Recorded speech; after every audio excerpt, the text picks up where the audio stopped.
नमः शिवाय। श्रोतागण, मानव की दृष्टि, व्यावहारिक दृष्टि या फिर देह दृष्टि है। इसी दृष्टि के कारण मानव की प्रवृत्ति माया की सुंदरता की ओर अधिक होती है। मानव की इच्छाएं असीमित हैं। कोई भी क्षेत्र हो, चाहे कला, चाहे गणना, चाहे ज्ञान, मानव की कल्पना भी असीमित। मानव के सिद्धांतों में भी लचीलापन, जिसके कारण समाज में स्थिरता डगमगाती है। लेकिन जब भी मानव ने अपनी आकांक्षाओं को असीमित रखा, तभी वह अधर्म का मार्ग अपनाने में नहीं डगमगाया।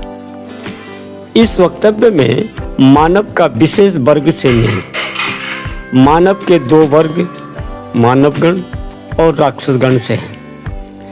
त्रेता युग हो चाहे द्वापर, जब भी अधर्म सीमा को पार कर असीमित स्थिति में प्रचंड हुआ, तभी श्री परमात्मा को धरती पर श्री भगवान के रूप में अवतार लेना पड़ा। चाहे भगवान श्री राम हो, चाहे भगवान श्री कृष्ण, चाहे परशुराम। अधर्म का नाश, संतों का उद्धार और शांति की स्थापना के लिए आना पड़ा।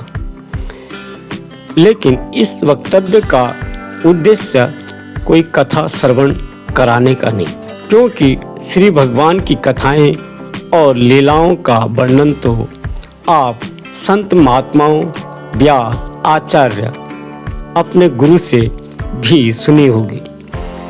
इससे मुझे भी खुशी मिलती है। लेकिन यह वक्तव्य विशेष उद्देश्य से ओतप्रोत है, जो आपको चिंतन और मंथन के मार्ग में चलने के लिए सहायता देगा।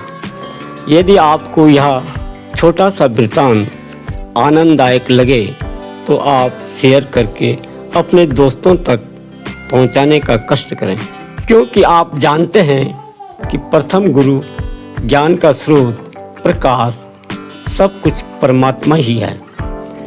मुझे एक श्लोक याद आया जो इस प्रकार है।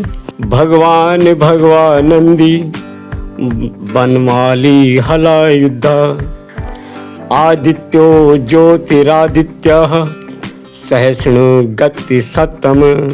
श्री भगवान ऐश्वर्य, यश, धर्म, श्री वैराग्य, मोक्ष, इन 6 पदार्थों में भगे रहें सो भगवान।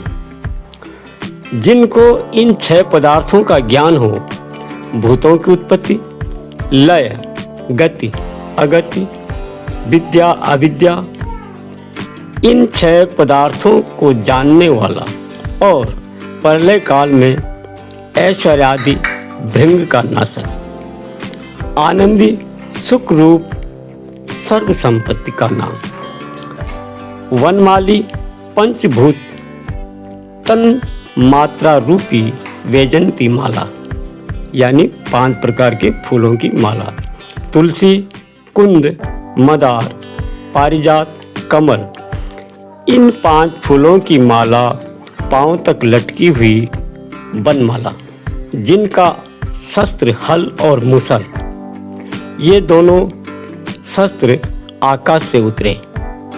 इनका वर्णन विष्णु पुराण में लिखा है। अदिति और कश्यप से उत्पन्न पुत्र वामन रूप, ज्योतिरादित्य, सूर्य मंडल जिनमें ज्योति है, आप ही ज्योति, आप ही आदित्य, सहिष्णु, शीतोष्ण यानी सुख दुख वहन करने वाले, गति सत्तम यानी आप ही गति, आप ही सत्तम श्रेष्ठ है। इस श्लोक में अधिक विस्तृत करने की आवश्यकता नहीं। श्री यानी लक्ष्मी माता, जो श्री भगवान की आत्मा है और जगत में व्याप्त शक्ति हैं, हर प्राणी के सभी जन्मों का यथार्थ ज्ञान, चाहे माया हो, चाहे समय परिवर्तन, प्रलय के समय सभी जीवों प्राणियों की आत्माओं का वर्गीकरण का लेखा जोखा रखने वाले, भूत वर्तमान और भविष्य के परिणामों का प्रमाण श्री भगवान ही है। अंतिम शुद्धिकरण और पुष्टिकरण का कार्य भी श्री भगवान ही है। हर वस्तु में गतिशीलता और स्थिरता का विशेष गुण श्री भगवान से संचालित होता है। इसलिए हर व्यक्ति की सार्थकता, ज्ञान, विवेक, शीलता, नम्रता, विज्ञान, ज्ञान ईश्वर से संचालित होता है। मानव को चाहिए कि वह कार्य का परिणाम श्री भगवान की देन समझे। व्यक्ति के अहम गुण में ऐसा कुछ नहीं है। हर व्यक्ति की स्थिति की अवस्था उसके चिंतन और मंथन की विभिन्नता पर निर्भर है। चिंतन और मंथन की अच्छी अवस्था प्राप्त करने पर माला जपना आवश्यक नहीं। माला जपने में व्यक्ति के मन में गणना का भाव या त्रुटि का अभाव होने के कारण श्री भगवान के प्रति अधिक प्रेम प्रदर्शित करता है। लेकिन चिंतन और मंथन में ज्ञान, पवित्र आत्मा, धर्म, कर्तव्य, समदृष्टि, व्यावहारिक दृष्टि में समता का भाव की अधिकता, आत्मा की पवित्रता और शारीरिक पवित्रता का महत्व अधिक होने के कारण प्रेम का महत्व कम और आस्था और समर्पण अधिक प्रदर्शित होता है। श्रोतागण, यदि आप इस विचार से सहमत हैं या नहीं, अपने विचार रखना एक कला है, शैली है। संसार उसे ग्रहण करे या न करे, यह उसके समय और अवस्था पर निर्भर है। उसका विज्ञान और अनुभव की अक्षमता है। शायद इन विचारों में अच्छे शब्दों की कमी हो या उच्च कोटि की शैली न हो, लेकिन आप इससे पहले के वीडियो को अवश्य सुनें, जिसमें श्री ब्रह्म और परमात्मा को वर्णित अच्छी तरह किया है। आप यदि इन वीडियो में हर समय श्रवण करते हैं तो मुझे पूर्ण विश्वास है आप इस वक्तव्य को अच्छी तरह समझने में सक्षम होंगे। प्रिय दोस्तों, जिज्ञासुओं, इस वक्तव्य को पूर्ण करने में मुझे समय का विशेष ध्यान रखना पड़ता है। आपका समय अधिक मूल्यवान है, क्योंकि ज्ञान योग और कर्म योग का समन्वय होना आवश्यक है। श्री भगवान को अपने हृदय में ढूंढना भी कर्म ही है। कर्म किए बिना कोई भी जीव प्राणी जीवन निर्वाह नहीं कर सकता।